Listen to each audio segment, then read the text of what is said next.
Shalom kepada jemaat GBP Taman Firdaus dimanapun kau berada. Begitu juga kepada teman-temanku yang ada di seluruh Indonesia. Dan juga kepada Alana Tennis Group yang ada di Bandung. Shalom, selamat bertemu kembali. Semoga semua di dalam keadaan sehat-sehat saja dalam nama Tuhan Yesus. Pada saat ini saya akan sharing mengenai firman Tuhan, yaitu terambil dari Yesaya 9 ayat 6. Sebab seorang anak telah lahir untuk kita, seorang putra telah diberikan untuk kita, lambang pemerintahan ada di atas bahunya, dan namanya disebutkan Penasehat Ajaib, Allah yang perkasa, Bapa yang kekal, Raja Damai. Jadi yang saya akan bicarakan adalah Allah yang perkasa. Luar biasa, Allah kita adalah Allah yang perkasa. Bagaimana kita sebutkan Allah yang perkasa? Allah bahasa aslinya ada El ada disebutkan juga El Gibor. El Gibor adalah Allah yang perkasa. El Olam, Allah yang kekal. El Roi, Allah yang melihat. Hebat ya. El Shaddai, Allah yang maha besar, maha perkasa. Yang saya akan bicarakan adalah Allah yang perkasa, El Gibor. Luar biasa, saudara. Bagaimana kita mengenal Allah yang luar biasa? Oke, kita baca di Mazmur 39 ayat 1. Mazmur Daud kepada Tuhan, hai penghuni surgawi, kepada Tuhan sajalah kemuliaan, kekuatan. Dan juga di ayat 10 mengatakan, Tuhan bersemayam sebagai Raja untuk selama-lamanya. Itulah Tuhan kita yang luar biasa. Di surga hanya satu-satunya. Kenapa di surga hanya satu-satunya? Kalau kita baca di Mazmur 43 ayat 10. Kamu itulah saksiku, demikian firman Tuhan. Dan hambaku yang telah kupilih, supaya kamu tahu dan percaya. Supaya kita tahu dan percaya kepadaku dan mengerti bahwa akulah dia. Siapa akulah dia? Allah sendiri, akulah dia. Sebelum aku tidak ada Allah lain. Setelah aku tidak ada yang dibentuk sebagai Allah lagi. Itu yang luar biasa, saudara. Jadi Allah cuma satu-satunya yang bersemayam di surga sebagai Raja untuk selama-lamanya. Kenapa untuk selama-lamanya? Karena dunia ini juga belum dikuasai sepenuhnya. Setelah dikuasai, direbut dari si iblis, Tuhan turun jadi Raja atas segala bangsa. Itu yang luar biasa, saudara. Kita baca di Yesaya 42 ayat 5. Beginilah firman Tuhan.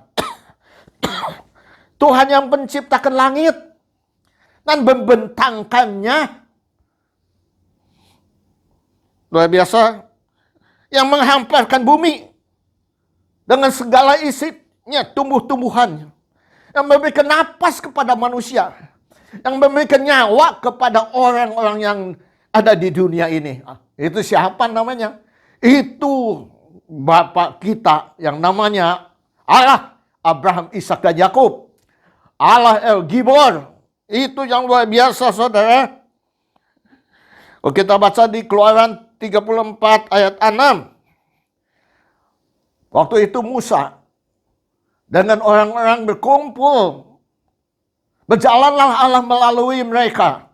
Dan mereka katakan, Tuhan, Tuhan, Tuhan. Tuhan yang maha penyayang, maha pengasih, maha sabar. Kasihnya berkelimpahan di dalam kesetiaannya. Itu Tuhan kita. Tuhan maha cemburu. Kalau kita baca di Keluaran 20 ayat 5. Tuhan itu cemburu. Itu sifatnya Tuhan Allah. Allah yang luar biasa. Oke, kita baca di Ulangan 10 ayat 17. Apa yang dikatakannya? Sebab Tuhan Allahmu, Allah segala Allah. Tuhan segala Tuhan. Allah yang besar. Allah yang kuat. Allah yang dahsyat. Yang tidak memandang bulu dan tidak menerima suap. Seperti manusia menerima suap. Tapi Tuhan tidak menerima suap. Hanya satu-satunya Tuhan yang dahsyat. Tuhan yang besar. Tuhan yang kuat. Tuhan yang dahsyat. Kenapa dia disebut besar? Kita baca di Yesaya 66 ayat 1 mengatakan, beginilah firman Tuhan. Langit dan bumi adalah ciptaan tumpukan kakiku. Rumah apakah yang akan kamu dirikan bagiku? Dan tempat apakah yang akan menjadi perhentianku? Langit dan bumi adalah tumpukan kakinya. Saudara, kaki kamu berapa besar? Kaki gajah berapa besar? Kaki Goliat berapa besar? Tidak ada yang menandingi kakinya. Tumpukan bumi adalah tumpukan kakinya. Bumi dan langit adalah tumpukan kakinya. Begitu besar. Maka kita katakan bahwa itu sungguh luar biasa. Dia itu sungguh besar. Kenapa kita katakan dia besar? Yesaya 40 ayat 12 mengatakan, siapa yang menakar air dengan lekuk tangannya? Siapa yang mengukur langit? Dengan apa? Dengan jengkal tangannya. Siapa yang menakar tanah dan debu tanah dengan takaran? Siapa yang mengukur gunung dengan dasing? Dasing itu timbangan. Siapa yang mengukur bukit dengan neraca? Itu, saudara. Itu yang luar biasanya. Itu besar. Bukan besar kuasanya, besar kekuatannya. Tapi memang dia sungguh besar, tidak ada batasnya, dan tidak bisa ditampung di dunia ini, dibuatkan rumah, kalau Tuhan turun ke dunia ini. Dia katakan tidak ada tempat bisa menampungnya. Luar biasa, saudara, kuat. Karena disebut kuat. Kalau kita baca di Keluaran 15 ayat 11. Siapakah seperti engkau di antara para Allah ya Tuhan? Siapakah seperti engkau Tuhan? Mulia dalam kekudusannya. Menakutkan karena perbuatanmu yang mazmur. Engkau pembuat keajaiban. Yang membuat keajaiban itu siapa? Tuhan sendiri yang membuat keajaiban. Dengan tangan yang kuat, dengan kedahsyatan, yang mengeluarkan orang-orang Israel dari Mesir dengan kekuatannya, dan memberikan tulah kepada Raja Firaun waktu itu. 10 tulah diberikan, sampai terakhir adalah anak sulung. Kalau anak sulung itu tidak diolesi darah di pintunya, mereka pasti meninggal dunia. Semua meninggal dunia. Tetapi Tuhan memberikan kepada orang Israel yang percaya kepada Tuhan, olesilah darah di pintu sehingga terhindarlah dari kematian-kematian. Itu kedahsyatannya. Dia membawa orang Israel keluar dari Mesir. Setelah jalan-jalan, ternyata tentara menyusul, mengejar. Dan di depan adalah laut Teberau menghalangi perjalanan mereka. Tapi Tuhan membelah laut, saudara. Saudara bayangkan aja, saudara belah ajalah sungai Ciliwung, bayangkan aja bagaimana susahnya. Kalau kita sudah tahu, kita baca firman Tuhan seperti biasa-biasa saja. Tetapi kalau kita mengalami sendiri, kita merasakan keluar biasaan Tuhan di dalam kehidupan kita. Membelah laut. Keajaiban-keajaiban Tuhan perlihatkan di perjanjian baru. Semua penyakit disembuhkan. Tidak ada satu penyakit yang tidak bisa disembuhkan oleh Tuhan. Manusia terbatas, tetapi Tuhan tidak terbatas di dalam kuasanya. Itu kuat dan dahsyatnya Tuhan. Disebutkan dahsyatnya Tuhan luar biasa. Saudara, negara RRC luar biasa. Bisa membuat matahari buatan, saudara. Bayangkan aja. Kalau bulan itu mungkin lebih mudah, bintang lebih mudah. Tapi di matahari memerlukan panas yang luar biasa. Bisa membuatnya, saudara. Sedangkan sekarang sedang membangkitkan orang yang udah mati. Mau dibangkitkan kembali. Tapi apakah sebanding dengan kekuatan Allah, kedahsyatan Allah? Tidak bisa, saudara. Tidak terbatas kuasa Allah itu. Coba aja RRT. Supaya membuat semut, cicak, kecoa. Tapi binatang-binatang lainnya nggak bisa, saudara. Terbatas kekuasaan mereka. Tapi percayalah, firman yang luar biasa yang dari Tuhan, itu yang akan membisahkan apapun juga dalam kehidupan kita. Maka judulnya adalah bahwa Allah perkasa membuat damai dunia. Membuat damai dunia dengan firman-Nya. Luar biasa kan? Damai dunia dengan firman-Nya. Firman-Nya yang mendamaikan dunia. Itulah keperkasaan Tuhan dalam kehidupan kita. Kalau kita baca 2 Timotius 3 ayat 16. Segala tulisan yang diilhamkan Allah memang bermanfaat untuk apa? Mengajar. Menyatakan kesalahan. Untuk memperbaiki kelakuan. Dan untuk mendidik orang dalam kebenaran. Jadi segala yang dituliskan, yang diilhamkan, memang bermanfaat untuk mengajar, menyatakan kesalahan, memperbaiki kelakuan, mengajar orang dalam kebenaran. Kita baca di Roma 15 ayat 4. Sebab segala sesuatu yang ditulis dahulu, inilah kenapa ditulis segala yang diilhamkan Allah. Sebab segala sesuatu yang ditulis dahulu telah ditulis untuk menjadi apa? Pelajaran bagi kita. Supaya kita teguh berpegang pada pengharapan oleh apa? Ketekunan dan penghiburan dari kitab suci. Itu tujuannya. Tulisan-tulisan. Itu firman Tuhan yang ditulis. Untuk kita belajar. Dan pegang pengharapan itu dengan ketekunan. Hanya dengan ketekunan kita bisa membuktikan pada akhirnya bahwa Allah itu memang benar. Bahwa kita akan masuk di dalam hidup kekekalan. Jadi perlu ketekunan. Jangan setengah jalan. Jangan percaya setengah-setengah. Sebelum kita meninggalkan Tuhan, saudara tidak akan melihat kemuliaan Allah dalam kehidupan kita. Dan penghiburan dari kitab suci. Kitab suci bisa menghibur kita. Waktu kita salah dalam kehidupan kita, kitab suci akan menegur kita. Waktu kita berbuat dosa, kitab suci akan menegur kita. Jadi firman Tuhan itu hidup. Hidup di dalam orang-orang percaya. Kalau kita baca Ulangan 29 ayat 29. Hal-hal yang tersembunyi ialah bagi Tuhan Allah kita. Jadi yang tersembunyi, yang kita tidak mengerti, masih belum dibukakan rahasia firman Tuhan kepada kita.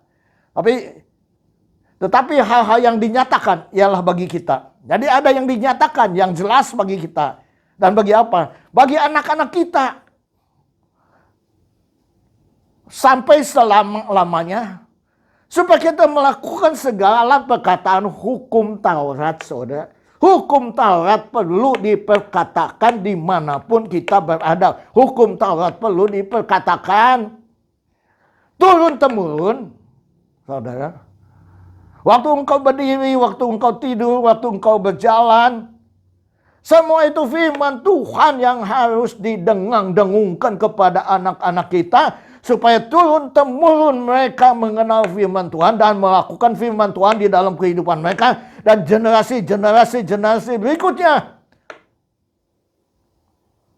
mengikuti hidup di dalam firman Tuhan.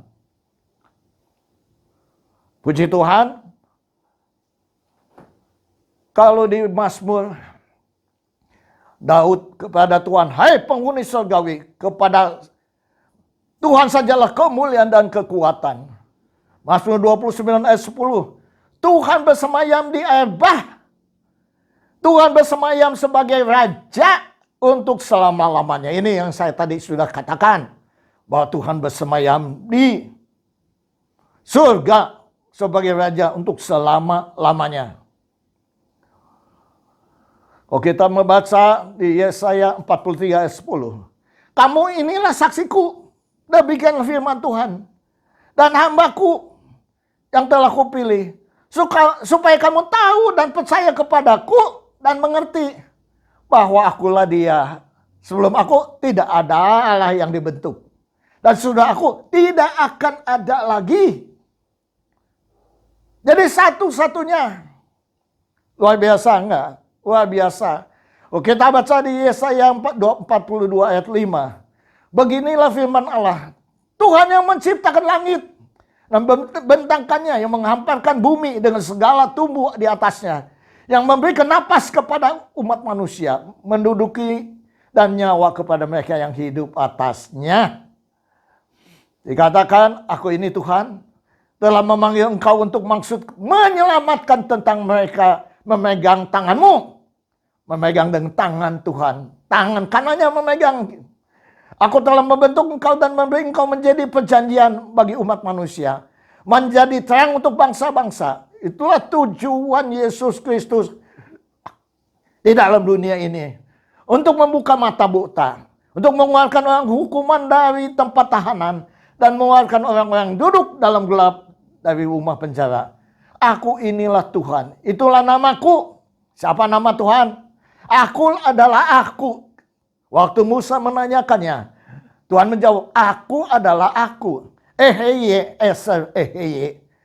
Tidak akan memberikan kemuliaanku kepada yang lain atau kemasyuranku kepada patung, saudara. Tidak akan memberikan kemuliaan bagi mereka, apalagi kepada patung.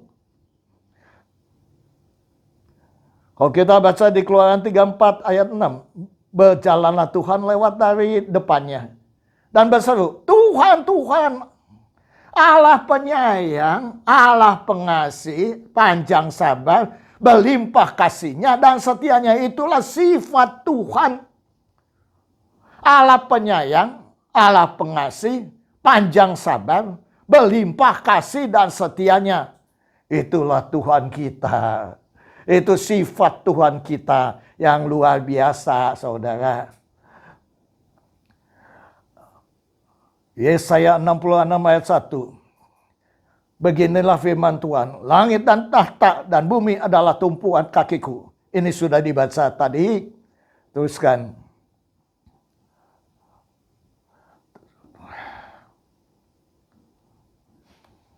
Oh, kita baca. Bahwa saudara-saudara, Matius 15 ayat 9 mengatakan, percuma mereka beribadah kepadaku. Ini Tuhan mengatakan kepada mereka. Sedangkan ajaran mereka adalah ajaran perintah manusia. Jadi percuma mereka beribadah kepadaku menurut firman Tuhan. Karena apa? Karena ajaran mereka adalah ajaran perintah manusia. Bukan perintah Allah. Ini yang Tuhan tidak mau kita lakukan. Firman Tuhan menyatakan kesesatan. Dan firman Tuhan menyatakan kebaikan. Satu yang sehat, satu yang tidak sehat. Dan sebab, Ulangan 29 ayat 26. Dan sebab mereka itu sudah pergi berbakti kepada Allah lain. sujud menyembah kepadanya, yakni Allah yang tidak dikenal mereka, yang tidak diberikan Tuhan kepada mereka sebagai bagiannya. Inilah menyembah Allah-Allah lain. Tuhan tidak suka. Tuhan katakan itu berzina.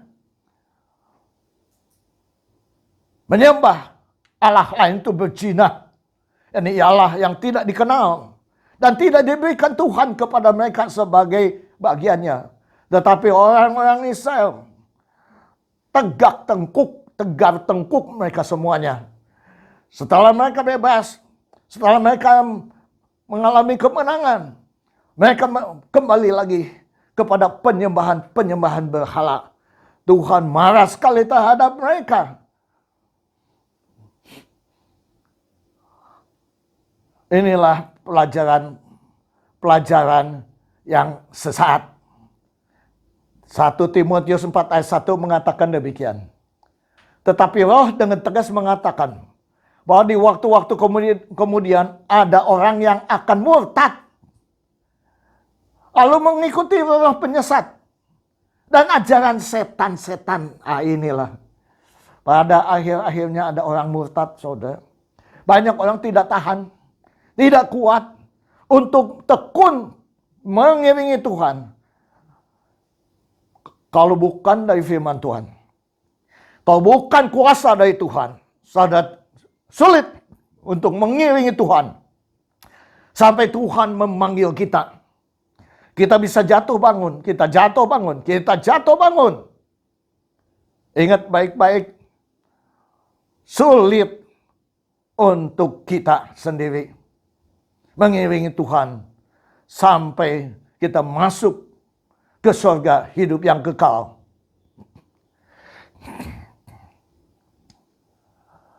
Kalau kita baca berikutnya, ada pengajaran-pengajaran yang sesat adalah 1 Timotius 4:3.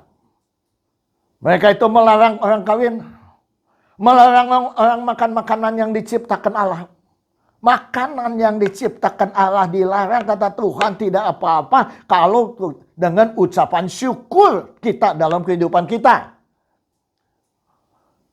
Tapi jauhi tahayu dan dongeng nenek-nenek tua.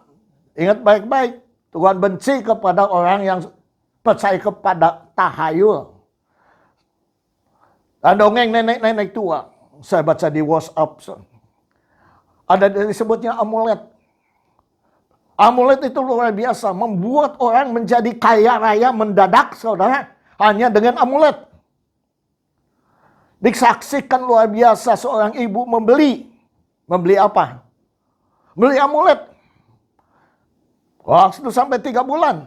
Apa yang terjadi, saudara? Oh, dia dipinang sama orang asing, orang luar negeri yang kaya raya dan menikah jadi kaya. Dia katakan ini karena amulet. Dan juga ada seorang pembantu yang membeli amulet. Ternyata katanya luar biasa amulet. 3 bulan kemudian, 4 bulan kemudian, dia memasang lotre di online. Ternyata dapat berapa? 5 miliar rupiah. Wah, luar biasa, saudara. Apakah saudara percaya? Kita percaya hanya kepada Tuhan Yesus Kristus. Kuasanya tidak diragukan. Janjinya tidak diragukan. Ya di atas ya, tidak di atas tidak. Itu amulet, saudara. Ini dongeng nenek-nenek tua.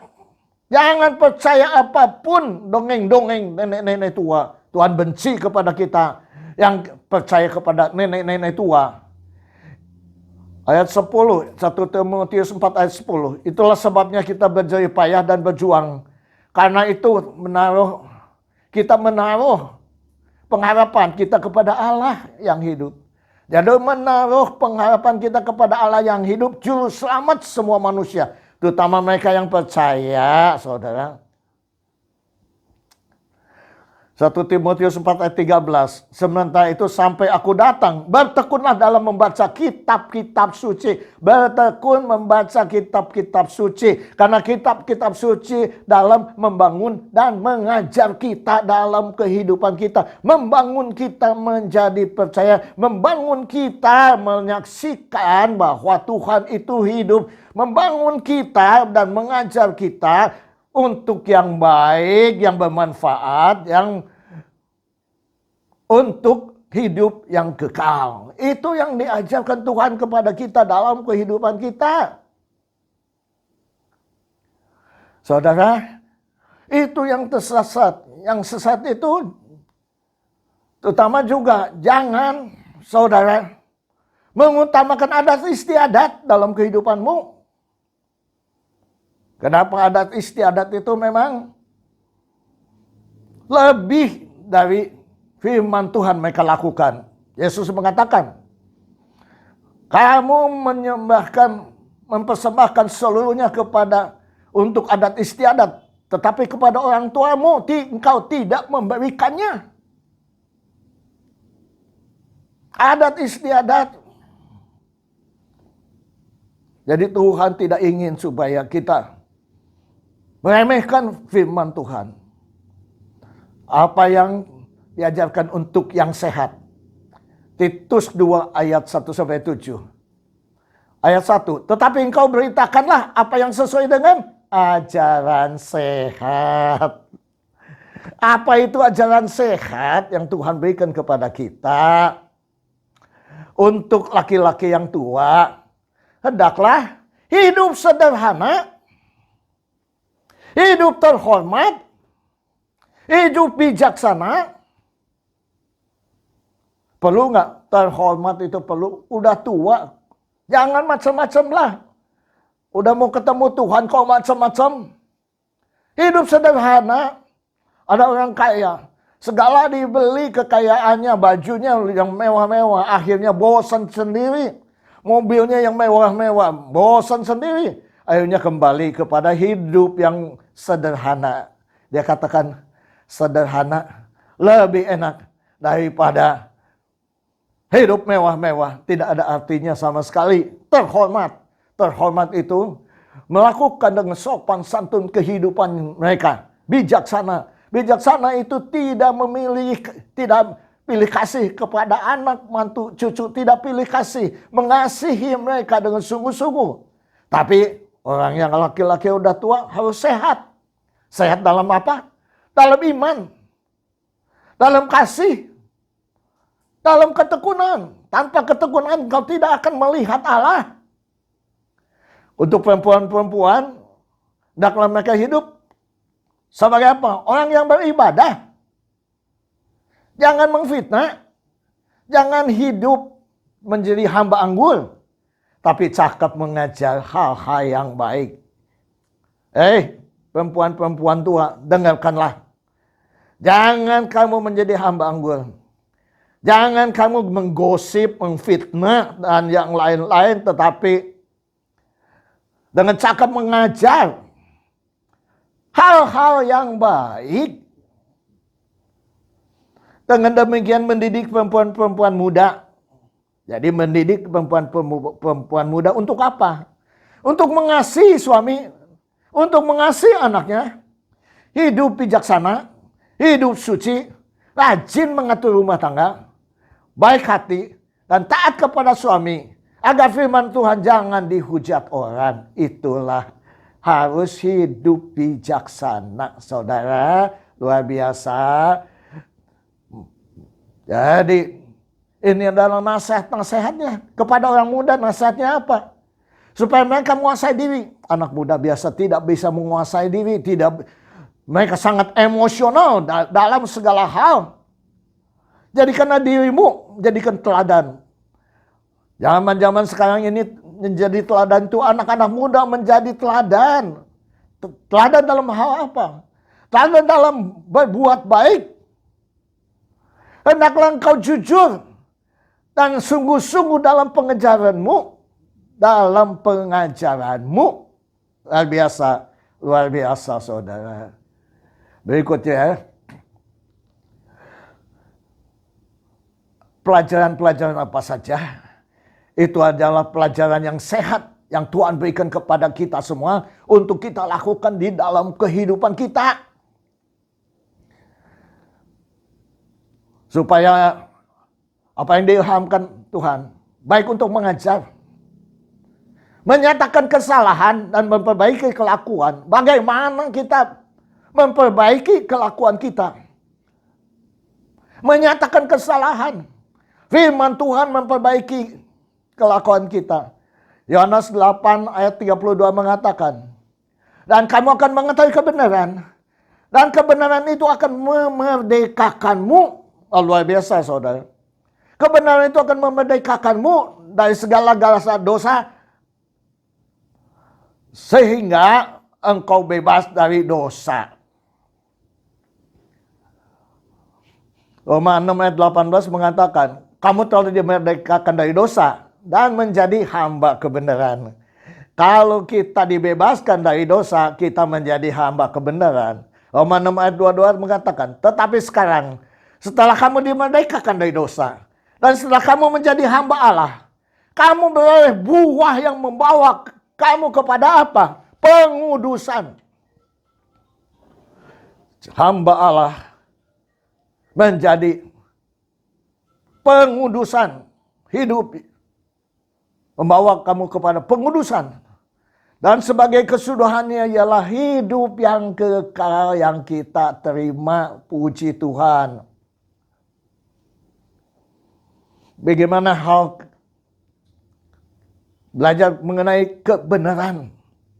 Firman Tuhan adalah kebenaran sendiri.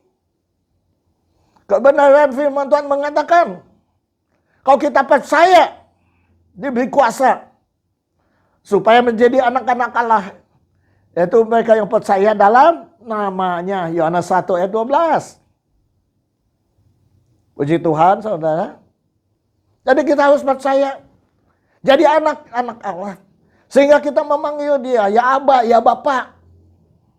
Luar biasa, luar biasa.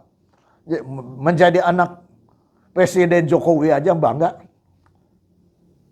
Apalagi ini menjadi anak di Allah. El Gibor, Allah yang perkasa, yang mengangkat kita sebagai anak. Tetapi haruslah kita juga sesuaikanlah kehidupan kita dengan karakter ilahinya Tuhan. Jangan memalukan Tuhan dalam kehidupan kita. Roma 5 ayat 21 mengatakan, supaya sama seperti dosa berkuasa atas alam maut. Dosa berkuasa dalam alam maut. Demikian kasih karunia akan berkuasa oleh apa? Kebenaran untuk hidup yang kekal oleh Yesus Kristus Tuhan kita. Kasih karunia Tuhan berkuasa di dalam kehidupan kita. Oleh apa? Kebenaran. Kasih karunia akan berkuasa dalam kehidupan kita kalau kita hidup benar. Dan kita akan memperoleh hidup yang kekal karena Yesus Kristus. Roma 9 ayat 30 mengatakan, jika demikian apakah yang kita katakan? Ini, bahwa bangsa-bangsa lain yang tidak mengejar kebenaran telah beroleh kebenaran. Yaitu kebenaran karena iman. Siapa itu bangsa-bangsa? Kita adalah bangsa-bangsa yang tidak mengejar kebenaran. Siapa itu yang mengejar kebenaran? Orang-orang Israel itu mengejar kebenaran. Tapi kita tidak mengejar kebenaran. Tetapi kita sendiri beroleh kebenaran. Kenapa? Kebenaran karena iman. Karena iman percaya kita. Kita pun menjadi anak-anak Allah. Luar biasa, saudara. Ingat baik-baik, dunia sekarang yang paling kuat adalah Cina dengan RRC dengan Amerika Serikat. Kelihatannya kalau mereka berperang, pecahlah perang dunia ketiga. Seperti Ukraina dengan Rusia pada saat ini berperang. Semua takut bahwa ini menjadi perang ketiga dunia. Perang dunia ketiga. Tapi ingat baik-baik, Tuhan pun memberikan senjata perang kepada kita dalam kehidupan kita. Apa senjata perang Tuhan yang berikan kepada kita? 2 Korintus 6 ayat 7 mengatakan, dalam pemberitaan kebenaran dan kekuasaan Allah, dengan menggunakan senjata-senjata keadilan. Untuk apa? Menyerang. Untuk apa? Membela. Bayangkan aja. Jadi kericuhan, keributan antara RRC dengan Amerika, saya percaya bahwa RRC akan menggunakan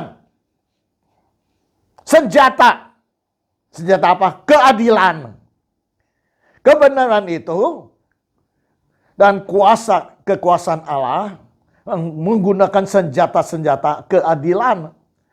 Mereka akan berdebat di suatu tempat dengan penengah yang adalah PBB. Sehingga mereka hanya adu argumentasi saja. Dan saya percaya pada akhirnya mereka akan damai. Karena firman Tuhan akan mendamaikan dunia. Dalam segala hal Amerika kalah dari RRC. Tapi dalam segala hal RRC luar biasa merendahkan dirinya, merendahkan hatinya. Sehingga mereka walaupun kekuatannya luar biasa, tetapi mereka punya prinsip damai sejahtera. Tuhan mempunyai prinsip damai sejahtera. RRC akan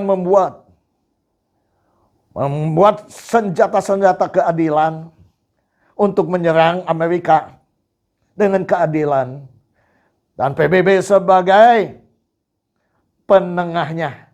Sehingga satu saat pasti RRC membantu kelemahan-kelemahan Amerika. Amerika akan membantu kelemahan-kelemahan RRC. Dua-duanya menjadi penguasa di dunia ini kemudian hari dengan damai sejahtera. Bukan dengan peperangan.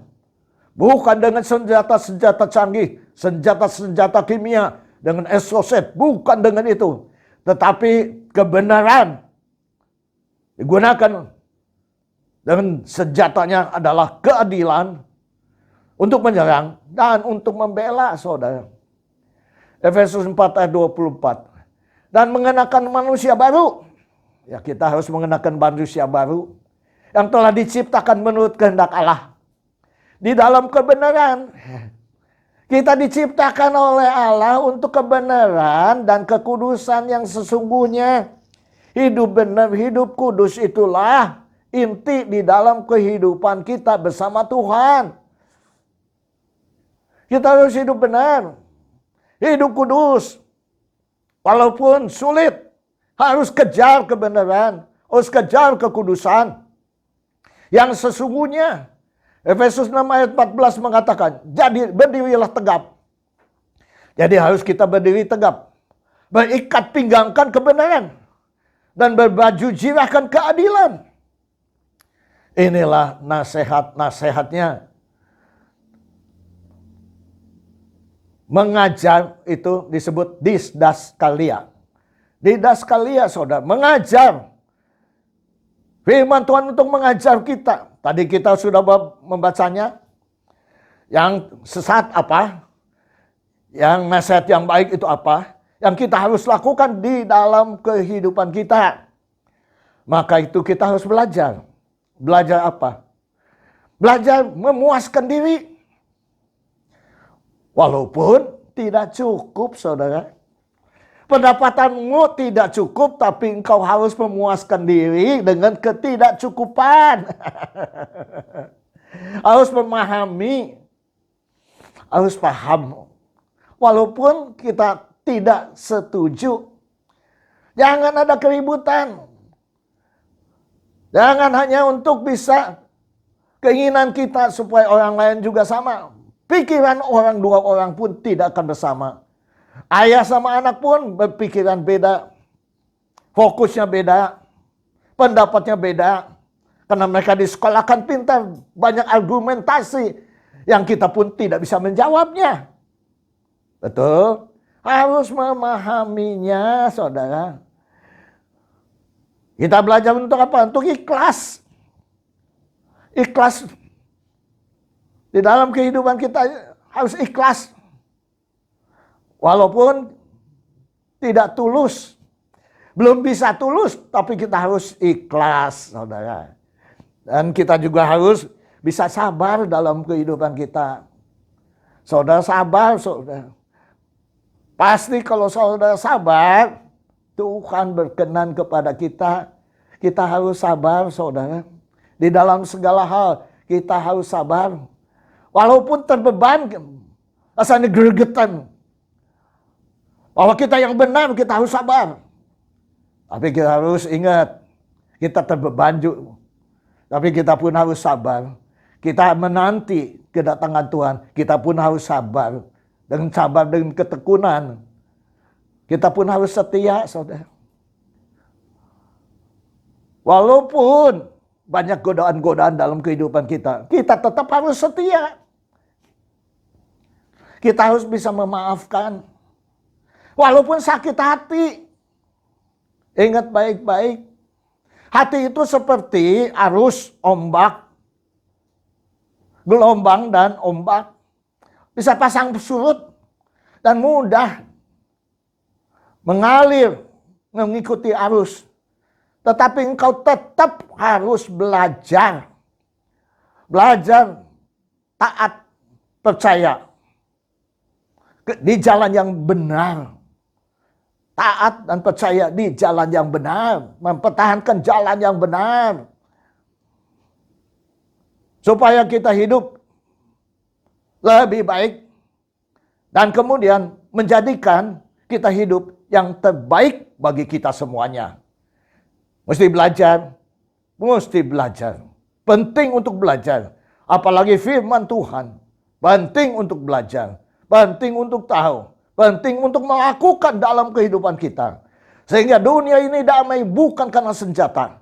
Tapi dunia ini damai karena firman Tuhan yang mendamaikan dunia. Untuk mengajarkan mengasihi. Untuk mengajari mengampuni. Untuk mengajari berkorban. Untuk mengajari mengucapkan syukur. Untuk mengajari mereka dalam kehidupan mereka. Supaya mereka berubah menjadi ciptaan baru. Ada kasih. Mempertahankan kebenaran. Hidup kekudusan. Dengan senjata inilah dunia didamaikan. Dengan COVID-19. Tuhan izinkan terjadi. Sebetulnya Tuhan ingin supaya air bah yang kedua diterapkan di dunia ini. Karena manusia itu jahatnya luar biasa. Saudara kalau melihat tayangan-tayangan di WA itu, mereka menyembelih manusia seperti menyembelih sapi saja. Bayangkan saudara. Tapi sekarang bukan zamannya lagi. Sekarang adalah zaman damai sejahtera, sukacita yang dari Tuhan sendiri. Sehingga damai sejahtera karena firman Tuhan itu ada di dalam kehidupan kita. Jangan membatasi kuasa Allah. Allah itu maha kuasa. Puji Tuhan. Semoga ini menjadi berkat bagi kita semua. Amin. Saya akan nyanyikan satu lagu. Allah kuasa melakukan segala perkara. Allahku maha kuasa. Dia ciptakan seisi dunia, atur segala masa. Allahku maha kuasa. Allah kuasa melakukan segala perkara. Allahku maha kuasa. Dia ciptakan seisi dunia, atur segala masa. Allahku maha kuasa. Kita berdoa. Bapa Surgawi, Bapa yang kami kenal di dalam nama Tuhan Yesus Kristus. Kami percaya Tuhan yang maha perkasa. dengan memberikan damai sejahtera bagi dunia ini dengan firman Tuhan.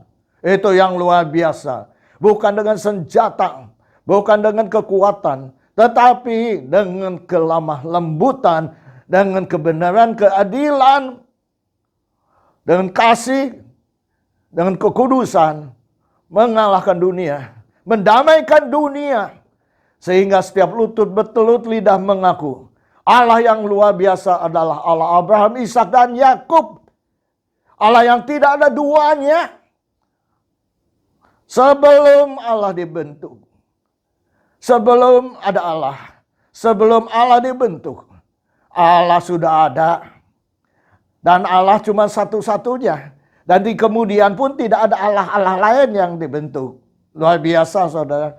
Allah hanya satu-satunya Allah yang kita sembah. Allah Abraham, Ishak dan Yakub. Jadi saudara sudah benar kalau saudara percaya kepada Tuhan. Dan tingkatkan kebenaran itu dalam kehidupanmu dan lakukanlah apa yang difirmankan Tuhan. Sehingga engkau melihat keajaiban mujizat terjadi dalam kehidupanmu. Terima kasih Bapa. Kami meteraikan firman Tuhan dalam sanubari kami. Firman Tuhan akan berakar, bertumbuh dan berbuah dalam kehidupan kami. Dalam nama Tuhan Yesus kami telah berdoa dan ucapan syukur. Haleluya. Amin. Pada saat ini kita akan masuk di dalam perjamuan kudus.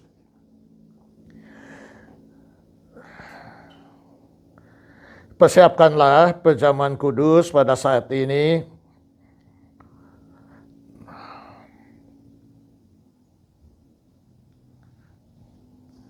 Ambil roti, peganglah tinggi-tinggi. Bapa Surgawi, Bapa yang kami kenal di dalam nama Tuhan Yesus Kristus. Pada saat ini kami masuk di dalam persekutuan yang indah dengan Engkau melalui perjamuan kudus. Sucikan, kuduskan hati kami. Ampuni segala kekurangan kami. Ampuni dosa-dosa kami Tuhan. Terima kasih Tuhan. Kalau Engkau telah memanggil, memilih kami. Sebagai anak-Mu, sebagai murid-Mu, sebagai pelayan-Mu. Dalam nama Tuhan Yesus Kristus. Siapakah kami Tuhan? Sehingga Engkau membenarkan kami. Siapakah kami Tuhan? Sehingga sungguh-sungguh Engkau memperhatikan kami. Engkau membela kami. Terima kasih Bapa kalau Engkau menyelamatkan kami. Mengampuni dosa-dosa kami. Kami serahkan kehidupan kami hanya di dalam pimpinan-Mu. Sesuai dengan firman Tuhan. Sebab apa yang telah kuteruskan kepadamu, telah aku terima dari Tuhan. Yaitu bahwa Tuhan Yesus pada malam waktu ia disahkan mengambil roti. Dan sesudah itu mengucapkan syukur atasnya. Yang memecah-mecahkannya dan berkata, inilah tubuhku yang diberikan untuk kamu. Semuanya perbuatlah ini menjadi peringatan akan aku. Dalam nama Tuhan Yesus Kristus. Marilah kita sama-sama memakannya.